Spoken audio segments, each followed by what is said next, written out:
I thought marrying him would ruin my life. I just didn't know it would rewrite it instead.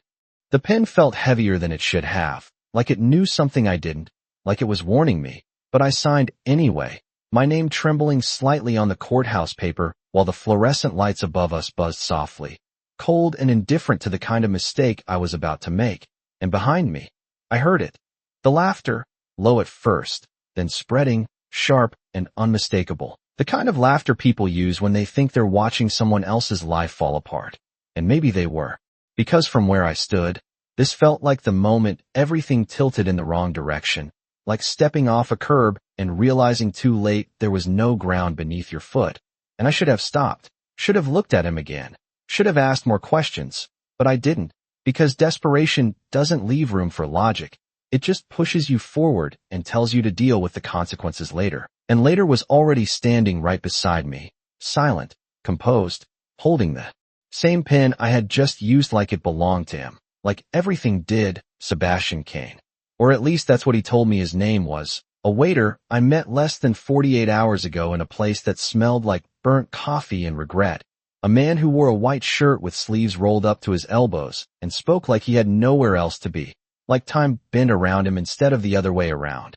And I remember thinking how strange that was, how out of place he felt in a job that required you to rush and apologize and smile too much. But I ignored that too, because I needed an answer, and he was there, and sometimes that's all it takes, someone being there at the exact moment you're about to break. So I married him, just like that.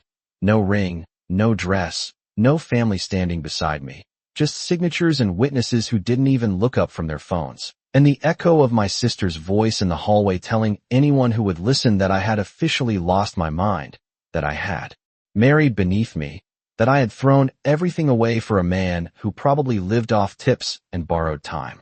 And maybe she was right, because standing there in my $40 heels and a dress I bought on clearance, I felt small, smaller than I ever had before, like I had stepped into a version of my life that didn't belong to me. And yet, when I glanced at him, just once, just long enough to catch the way his eyes moved across the room, I felt something else too, something I couldn't explain, because he wasn't embarrassed, wasn't angry, wasn't even defensive. He just watched, quiet, steady, like none of this touched him, like the laughter, the whispers, the judgment. It all stopped somewhere before it reached him, and that should have scared me more than it did, because normal people react, normal people flinch, but Sebastian didn't. He simply folded the paper, handed it back to the clerk, and stepped closer to me, not enough to invade my space, just enough that I could feel the shift, subtle but real, like the air itself adjusted around him. And for a second, just 1 second, the noise behind us faded, the laughter dimmed, and all I could hear was my own heartbeat. Too loud, too fast, as if it already knew what I hadn't figured out yet, that this wasn't the mistake everyone thought it was, that something about this man, this quiet, impossible man I had just married, was about to change everything in a way none of us were ready for, least of all me. The courthouse doors closed behind us with a dull click that sounded louder than it should have, like something final, like something I could not take back.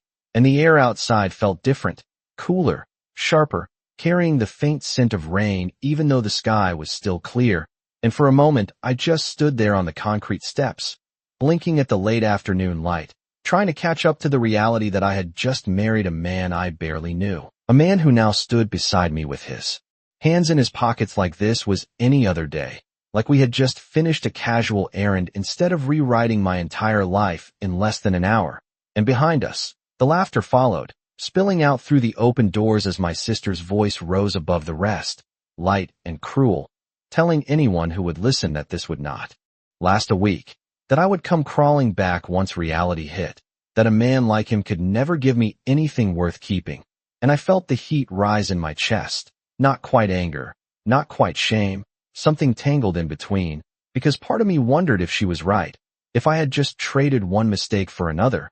And yet, when I looked at him again, he did not react, did not turn, did not even acknowledge them. He simply glanced down at his watch, subtle, precise, like time actually mattered to him in a way it never had to the people I grew up around. And then he spoke, his voice low and even. We should go. Like it was the most obvious thing in the world, like there was already a plan I had not been told about, and I hesitated, just for a second, because go where was a question I had not thought to ask before signing my name. And that realization hit me all at once, heavy and undeniable. I had no idea where I was supposed to go next. No idea what came after this. No idea who this man really was. And yet my feet moved anyway, following him down the steps as if something in me had already decided that standing still was not an option anymore.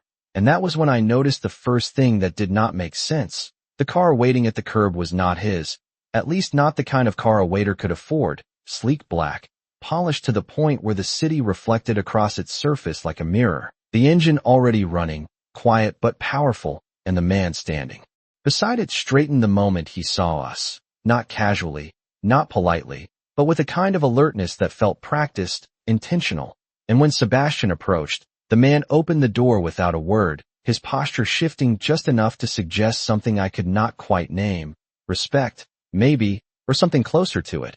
And I stopped walking, my heels catching slightly against the pavement as my mind tried to process what I was seeing. Because this did not fit, none of this fit, not with the rolled sleeves, not with the quiet coffee shop, not with the version of him I thought I understood, and for the first time since I picked up that pen, doubt felt different, sharper, less about regret and more about realization, like I had stepped into a story that had already been written long before I arrived, and I was only now starting to read the first line.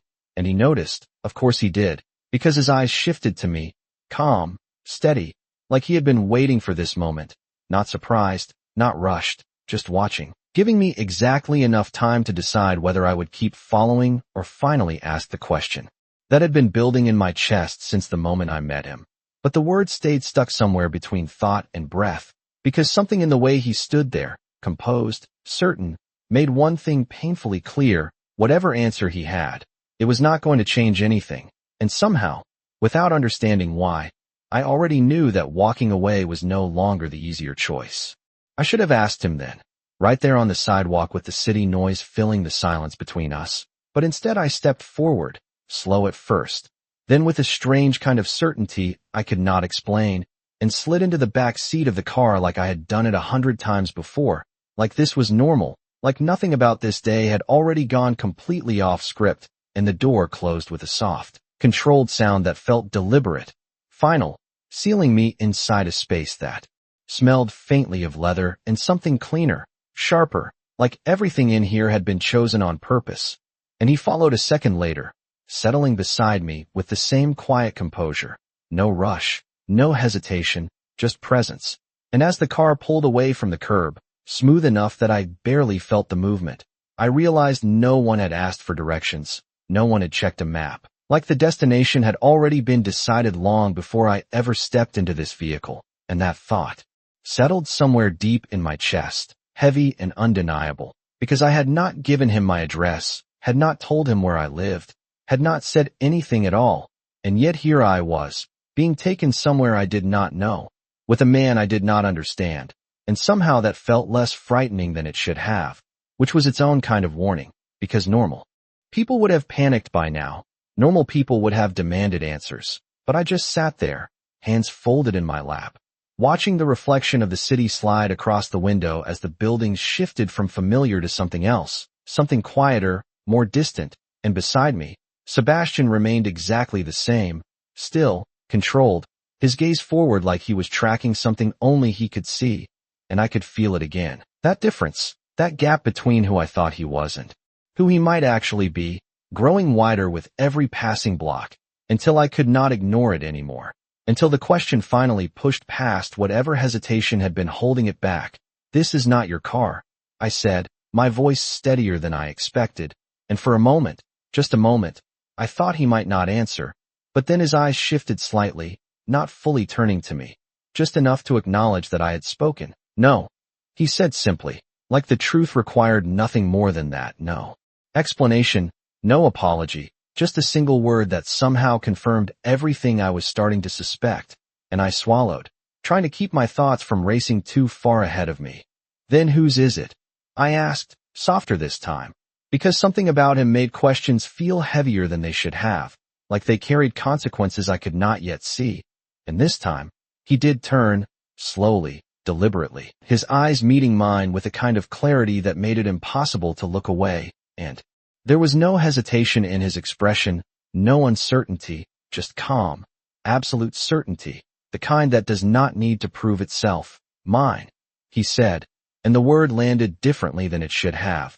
Not like a correction, not like a casual answer, but like a statement that reached further than the car, further than this moment, like it applied to more than just what we were sitting in, and my breath caught slightly. Not because of what he said, but because of how he said it, like ownership was not something he questioned, not something he negotiated, just something that existed wherever he decided it did, and I felt it then, clear and unmistakable, the shift I had been sensing since the beginning, the realization that the man I had married was not who he appeared to be, not even close, and yet he had not lied, not really, he had just not explained, and that difference suddenly felt very important, because it meant everything I thought I knew was incomplete. And as the car turned down a quieter street lined with buildings that looked less like homes and more like statements, I understood something else too, something that settled deep enough to stay. I had not made a simple mistake. I had stepped into something far more deliberate, something that had been waiting for me long before I ever noticed it, and sitting beside him now, watching the city fall away piece by piece, I realized I was no longer trying to figure out who he was. I was trying to understand what I had just become a part of. The car slowed before I even realized we had left the city behind. The rhythm of traffic replaced by something quieter, more controlled, like the world outside had been carefully filtered down to only what mattered. And when it finally stopped, it did not feel like an arrival.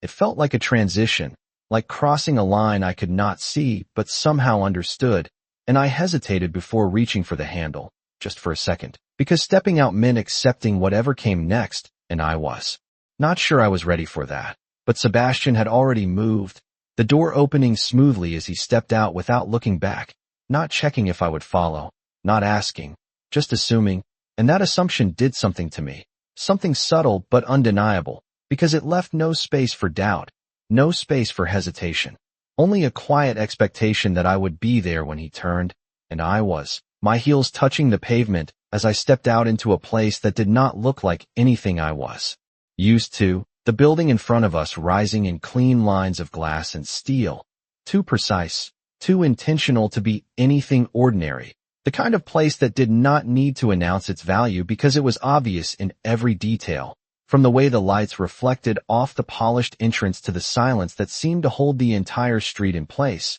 and I felt it again, that shift, that widening gap between the life I knew and whatever this was, because nothing about this matched the man who served coffee with quiet efficiency. Nothing about this matched the version of him I had accepted without question, and yet he walked forward like he belonged here, like this was not new, not impressive, just normal, and the doors opened before he even reached them, not automatically, but intentionally, held open by someone who straightened the moment Sebastian approached, his posture sharp, respectful, his eyes lowering just enough to signal something I could not ignore anymore, and I slowed, my steps faltering slightly as the realization settled deeper, heavier, because this was not coincidence, this was not luck, this was structure, design, something built around him rather than something he had wandered into. And for the first time since this day began, I felt something close to fear, not loud or overwhelming, but quiet and steady, like a truth I could not step away from. And when he noticed, because of course he did, he paused just inside the doorway, turning his head slightly toward me, not fully, just enough that I could see the edge of his expression, calm, unchanged, as if none of this required explanation, and maybe it did not. Maybe this was the explanation, the environment, the reactions, the way people moved when he entered a space, and I stepped forward again, crossing into the building with a breath I did not realize I had been holding, the air inside cooler, cleaner, carrying that same faint precision I had felt in the car, and everything about it told me the same thing in different ways, that I had not married a man who was pretending to be more. I had married a man who had chosen to be less, at least until now, and that choice suddenly felt more significant than anything else, because it meant every moment we had shared, every word he had said, had been filtered, controlled, intentional, and the thought settled deep enough to change the way I looked at him. Because if this was who he really was, then the question was no longer what he had, but why he had ever stood behind a counter at all. And as the elevator doors opened without a button being pressed, as he stepped inside and turned to face me with that same steady gaze, I realized something else too, something that made my chest tighten in a way I could not ignore. I was not being shown this by accident. I was being brought here on purpose, and whatever came next was not going to be a reveal. It was going to be a choice, just not one I was entirely sure I still controlled. The elevator doors closed with a soft, almost silent precision, sealing us inside a space that felt too controlled to be accidental. And for a moment neither of us spoke, the only sound the faint hum as we began to rise, smooth and steady, like even gravity had been instructed not to interfere, and I watched the numbers climb above the door, each one lighting up in quiet succession, marking distance from the world I understood, from the version of him I thought I had married, and the higher we went, the more that version unraveled in my mind, piece by piece, replaced by something sharper, something intentional, something I could not yet fully define, and beside me, Sebastian stood with the same stillness he carried everywhere, hands relaxed, posture effortless, like none of this required attention, like it had always been this way. And that contrast pressed against me, because everything in me was reacting, questioning, trying to catch up, while he remained unchanged, unmoved, as if he had been waiting for this moment all along. And I realized then that the silence was not empty. It was deliberate, giving me space to notice, to understand without being told. And that made it harder to ignore, because every detail felt like an answer to a question I had not yet asked. And when the elevator slowed, just slightly before stopping, I felt it again, that quiet shift, like stepping closer to something irreversible, and the doors opened to a private floor that did not look like any place I had ever been. Wide, open, with glass walls stretching from floor to ceiling. The city laid out beneath us like something distant, something controlled, and the air felt different here, quieter, heavier, like even sound respected this space. And I stepped out slowly, my heels echoing softly against the polished floor, each step grounding me in a reality that felt more certain with every second, because this was not borrowed. This was not temporary. This belonged to him, in the same unquestioned way he had said that car was his, and I turned slightly, taking it in. The furniture chosen with care, the absence of clutter, the kind of order that did not come from effort but from expectation. And then I saw it, subtle but unmistakable, the way everything faced inward, not toward the city, not toward the view, but toward the center, like this place had been designed not to impress others, but to hold control within it. And something about that settled deep in my chest, because it meant this was not about showing off. This was about ownership, and that difference mattered more than I wanted it to. And behind me, the elevator doors closed again, leaving only us and the quiet that followed. And I turned to him finally, really looked at him this time, not as the man who handed me coffee, not as the stranger I married in a moment of desperation, but as someone I did not yet understand. And the question came out before I could stop it, softer than I expected, but steady enough to matter. Why did you not tell me? And he did not answer right away, did not rush to fill the space. He simply watched me, his gaze steady, measured, like he was deciding something, not about me, but about how much I was ready to see. And when he finally spoke, his voice was the same as always, calm, controlled, but now it carried something else, something that felt closer to truth than anything he had said before. You did not ask. And the words settled between us, simple, undeniable, stripping away every assumption I had built around him, because he was right. I had not asked. I had accepted what was easy, what was visible, what required no effort to believe. And now I was standing in the result of that choice, surrounded by everything I had failed to see. And for the first time since this began, I understood something clearly. This was not about what he had hidden. This was about what I had chosen not to question. And as that realization took hold, steady and unavoidable, I felt something shift inside me. Not fear, not regret, something sharper, something closer to awareness. Because if this was who he truly was, then the real question was not why he kept it from me. It was why he had chosen to reveal it now, and standing there in a place that felt entirely his. I realized I might not be the only one who had made a decision without fully understanding it. His answer should have frustrated me, should have made me angry enough to push back, to demand something clearer, something that felt fair, but it did not. It settled into me instead, quiet and precise. Because he was not wrong. I had not asked. I had taken what was in front of me and called it truth without ever testing it. And now I was standing in the consequence of that choice, surrounded by a reality that felt far too deliberate to be accidental. And I exhaled slowly, my gaze drifting past him for a moment, taking in the city stretched beneath the glass, the tiny movement of cars far below, the distance that separated this place from everything I had known.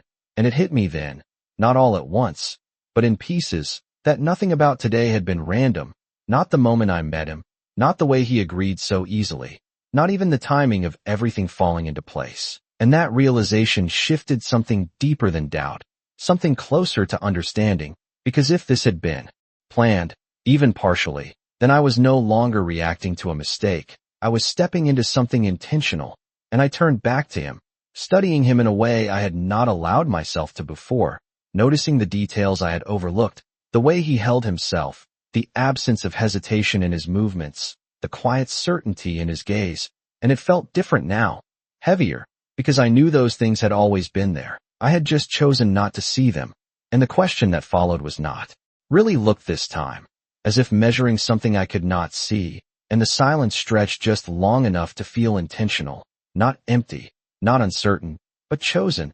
And when he finally spoke, his voice carried a weight that had not been there before, something quieter but more honest. Because you did not try to impress me, he said, and the words landed differently than I expected, not flattering, not romantic, just factual. And I blinked, processing that, because it felt too simple, too incomplete for everything that had happened. And yet, something about the way he said it made it clear there was more beneath it, more he was not saying, not yet. And I shook my head slightly, a breath escaping before I could stop it. That cannot be the only reason, I said, and this time, there was the faintest trace of something in his expression, not quite a smile, not quite amusement, something controlled but real, and he stepped closer, just enough to close the space between us without crowding it, his presence shifting the air in a way I was starting to recognize. And when he spoke again, his voice was lower, more deliberate, like each word had been chosen before it was said. It was enough, and the simplicity of it should have made it easier to accept, but it did the opposite. It made everything feel more intentional, more precise, because it meant he had not needed a long list of reasons. He had decided with less, and that kind of certainty was not something I understood, not something I had ever trusted. And yet here I was, standing in a place that existed because of it, married to a man who operated entirely within it. And for the first time, I realized something that unsettled me more than anything else so far. This was not a situation I had fallen into. This was a position I had been placed in, carefully, deliberately, and whether I understood it or not did not change the fact that I was already inside it, already part of something that was moving forward, was going to be in a world that had already made space for me before I even knew it existed. The way he said it stayed with me longer than it should have, not because it was complicated, but because it was not. It was simple in a way that left no room to argue, no room to reinterpret, just a quiet certainty that did not need approval. And I found myself standing there, caught between two versions of reality, the one I had built my entire life on where choices were careful and measured and explained, and this one, where a single decision could shift everything without warning, without negotiation. And I did not know which one felt more real anymore, because as much as I wanted to push back, to reclaim some sense of control, there was something about the way he moved, the way he existed in this space, that made resistance feel incomplete, like I was reacting to the surface of something much deeper. And that thought unsettled me more than anything else so far, because it meant I was not just behind on information, I was behind on understanding, and I hated that feeling, hated not knowing where I stood, what was expected, what came next. And I turned away from him slightly, walking a few steps toward the glass wall, needing distance, needing perspective, the city stretching out below me like a map I used to understand, the streets, the buildings, the life I had been part of just hours ago. And it looked smaller from up here, quieter, like it belonged to someone else now. And I rested my hand lightly against the cool surface, grounding myself in something tangible, something that did not shift every time he spoke. And for a moment, I let myself breathe, slow and steady, trying to organize the chaos in my head into something I could actually process. Because this was not just about him. It was about me too, about what I was willing to accept, what I was willing to question, and whether I was ready to keep moving forward without all the answers. And behind me, I could feel him before I heard him. The subtle change in the air, the quiet shift that always seemed to follow when he moved. And I did not turn right away, not because I was afraid, but because I needed one more second to decide who I was going to be in this moment. The girl who reacted, who questioned everything until it made sense, or the one who stepped forward even when it did not. And when I finally did turn, he was closer than before, not invading my space, just present within it, his gaze steady, unchanged, like he had been watching me come to that decision without interfering. And something about that realization settled into me, because it meant he was not trying to control my reaction. He was allowing it, letting me choose how I responded to everything he had revealed. And that shifted the dynamic in a way I had not expected, because it gave me something back, not power in the way he had it, but agency, the ability to decide what this meant to me. And I straightened slightly, meeting his gaze fully now, not avoiding it, not hesitating, just holding it. And the words came out clearer this time, more certain. You knew I would say yes, and it was not really a question, more of a realization spoken out loud. And for a moment, the silence between us deepened, not tense, not uncertain, just precise. And then he nodded once, small, controlled, like the answer had always been that simple. And something in my chest tightened, not with fear, not with anger, but with the weight of that truth. Because it meant this had never been a gamble for him, never a risk. It had been a decision, calculated, intentional, and I had walked into it without seeing the full picture. And yet, standing here now, knowing more than I did before, I realized something that surprised me. I was still here, still facing him, still asking questions instead of walking away. And that meant something too, something I could not ignore, because it meant this was no longer just about what he had done. It was about what I was choosing to do next. And as that realization settled into something solid, something real, I understood one thing with a clarity that cut through everything else. I was not trapped in his world. I was stepping into it, one decision at a time, and the next one was already waiting for me. The way he nodded should have settled something, should have closed the loop on the question I had just asked, but it did not. It opened something else instead, something quieter, something that spread through me slowly as I stood there holding his gaze. Because if he had known, if this had always been certain to him, then everything leading up to this moment had not been chance. It had been alignment, timing, intention, and I could feel the weight of that pressing against my thoughts, reshaping them, forcing me to look at the past few days differently, at every small detail I had dismissed, every moment that now felt placed, and I let out a breath I did not realize I had been holding, my shoulders relaxing just slightly as I shifted my stance, no longer rooted in the same uncertainty I had walked in with, because something had changed, not in him, but in me, in the way I was processing all of this, in the way I was choosing to stay instead of stepping back, and that choice, quiet as it was, felt more significant than anything else so far, and I moved a step closer. Not because he asked, not because he pulled me in, but because I decided to, and the distance between us closed in a way that felt deliberate, measured, like everything else about him. And for a moment, neither of us spoke, the silence stretching but not breaking, filled with something that was not tension, not discomfort, but awareness, mutual and steady. And I realized then that this was the first moment since this began where I was not reacting, not catching up, but standing on equal ground. In a way I could actually feel, because I was choosing to be here fully, not just physically, but mentally, emotionally, and that changed the way I looked at him, the way I interpreted the calm in his expression, the control in his posture, because it no longer felt like something being imposed on me. It felt like something I was stepping into, piece by piece, and the thoughts settled deeper than anything else had so far, because it meant this was not just his world, it was becoming mine too, whether I understood all of it yet or not. And that realization should have overwhelmed me, should have made me hesitate, but instead it did the opposite. It steadied me, grounded me in a way I did not expect, and I found myself asking the next question without the same uncertainty as before. What happens now? And this time, there was no pause, no recalibration, just a direct answer delivered with the same quiet certainty he had shown from the beginning. "Now you stay," he said, and the words were simple, almost understated, but they carried something deeper beneath them, something that was not about restriction, not about force, but about direction, about a path that had already been set into motion, and I felt it settle into me, not as a command, but as a reality I was being invited to accept, and I held his gaze for a moment longer, letting the weight of that sink in, letting myself fully understand what staying meant, not just physically in this space, but in everything that came with it, the world he operated in, the choices he made, the way he moved through everything with that same unwavering certainty. And I realized then that leaving had not been taken away from me. It was still there, still an option, but it no longer felt like the natural one. Not after everything I had seen, not after everything I had started to understand, and that shift, subtle but undeniable, changed everything. Because it meant I was no longer standing at the edge deciding whether to step in.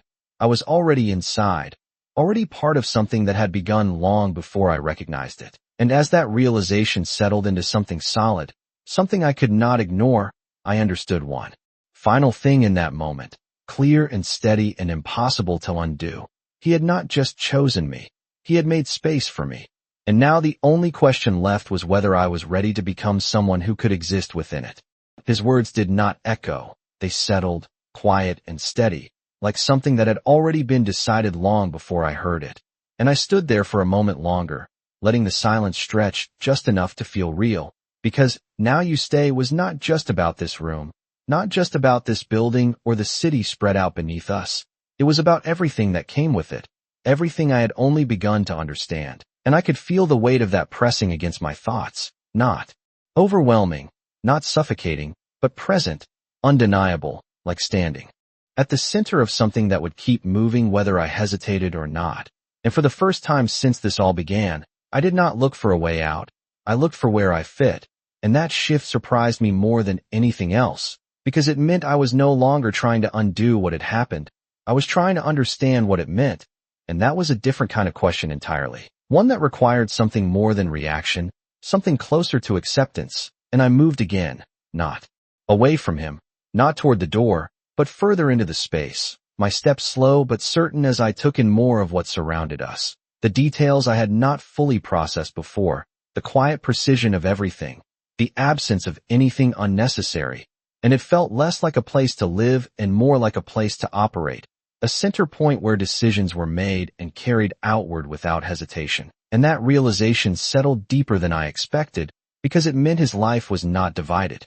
The way mine had always been, there was no separation between who he was and what he did. It was all one thing, seamless, controlled, and I turned back toward him again, my perspective shifting with every second I stayed. Every detail I allowed myself to see clearly instead of dismissing.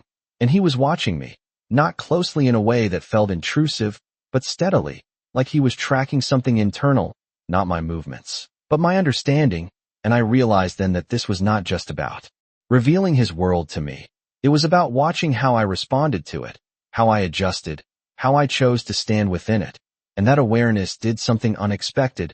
It made me more deliberate, more aware of my own reactions, my own choices, because for the first time, I understood that they mattered here, not in the way I had been judged before, not in the shallow, dismissive way I had experienced earlier that day, but in a way that carried weight, that influenced what came next. And I stopped a few steps away from him, not uncertain, not hesitant, just present, fully present in a way I had not been before.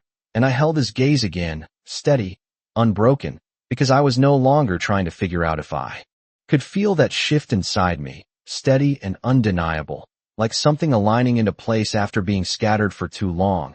And I exhaled slowly, my gaze drifting past him once more, not to escape, not to distance myself, but to take in everything again with new clarity, the space, the silence, the control embedded in every detail. And it no longer felt foreign in the same way. It felt structured, intentional, something I could understand if I allowed myself to. And that realization grounded me in a way I had not expected, because it meant I was no longer standing outside trying to make sense of it. I was inside, learning its shape from within, and I turned back to him again, My posture different now, not defensive, not uncertain, just steady, and I held his gaze without hesitation, because the question had already been answered, not by him, but by me, in the quiet space between his words and my understanding, and I could see it in the way he watched me, the slight shift.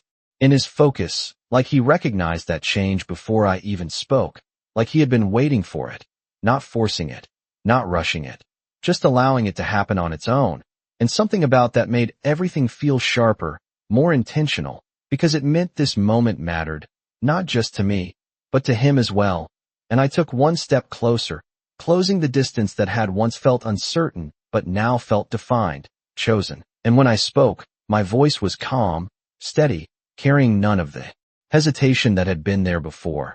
I am not leaving. And the words settled between us with a weight that felt final, not because they could not be undone, but because I meant them in that moment with complete clarity.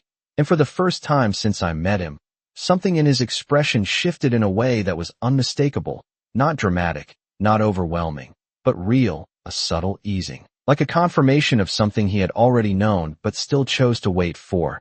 And he nodded once, small and controlled. But there was something behind it now, something that acknowledged the choice I had just made, and that acknowledgement mattered more than anything else, because it meant I was not just being placed into his world, I was being accepted into it, on terms I had chosen myself, and the air between us felt different after that, not heavier, not tense, but aligned, like two separate paths had finally met at the same point, and I felt it settle into me, deep and steady, because this was no longer about uncertainty or hesitation. It was about what came next, and I could see that shift in him too, the way his posture adjusted slightly, the way his focus sharpened, like the moment of waiting had passed, and something else had begun, and when he spoke again, his voice carried that same calm authority, but now it felt directed, intentional in a new way. Then we moved forward, he said, and the words were simple, but they carried everything that had not been said, everything that would follow from this point on, and I nodded, not out of agreement, but out of understanding, because I knew what forward meant now, not in details, not in specifics, but in direction, in momentum, in the quiet certainty that nothing about this would remain the same. And as that realization settled fully into place, I understood one thing with absolute clarity. I had not just chosen to stay. I had chosen to step into a life that would require more from me than anything I had known before, and for the first time, that did not feel like a loss. It felt like the beginning of something I had not even realized I was capable of becoming. The room we entered after the elevator felt impossibly still, the kind of quiet that made every movement I made feel louder than it should have. My heels clicking softly against the polished floor, the sound stretching across the open space and fading into nothing, and I realized I was holding my breath, waiting for something I could not name, something I was not ready to confront, but could not ignore. And he moved beside me with that same calm certainty he had carried since the moment we met, like he was guiding me without words, letting me find my own rhythm in this new world. And I noticed details I had not seen before, the way the light hit the walls, casting long, deliberate shadows, the placement of every object as if curated for observation rather than decoration, the faint scent of leather and clean air, the temperature just right, everything controlled, precise, intentional, and I could not help but feel small and significant at the same time, like stepping into the quiet eye of something much larger than myself. And I shifted slightly, feeling the weight of expectation pressing softly against my chest, not threatening, not urgent, but present, undeniable, and I understood that every action he had taken, every choice I had observed, was part of the same pattern, the same rhythm that had brought me here, and that realization both frightened and grounded me, because it meant I was not acting in isolation. I was moving within a world that already had rules, patterns, and consequences, and the awareness of that order made my own movements deliberate, measured, like I was learning the steps to a dance that had been choreographed long before I arrived. And I kept my eyes on him, studying the calm in his expression, the slight movements of his hands, the way he stood without fidgeting, every detail an unspoken guide, and I followed, letting him lead without needing to know the destination, trusting the process, trusting the rhythm, and that trust shifted something inside me, something I had not anticipated, because it was not blind, it was aware, conscious, like acknowledging a pattern that exists even when you do not fully understand it. And that awareness brought clarity, not comfort, but clarity. A sense that this was no longer chaos, no longer uncertainty, but a carefully constructed flow that I had entered willingly, if hesitantly, and the room stretched ahead, empty but full, silent but alive. And I could feel it filling the space between us, making the distance smaller, the understanding deeper, and I realized then that my own reactions mattered here, not as influence, not as control, but as a reflection, a measure of how I adapted, how I chose to inhabit the space. And for the first time, I felt fully present, fully aware, fully in motion, not reacting to the world but moving with it. And I glanced at him once more, holding his gaze without challenge, without hesitation, just observing, learning, and in that moment I understood that staying was no longer about compliance. It was about participation, about choosing to step into a world where each move mattered, where each decision carried weight, and I had made that choice, fully, deliberately, consciously, and a realization.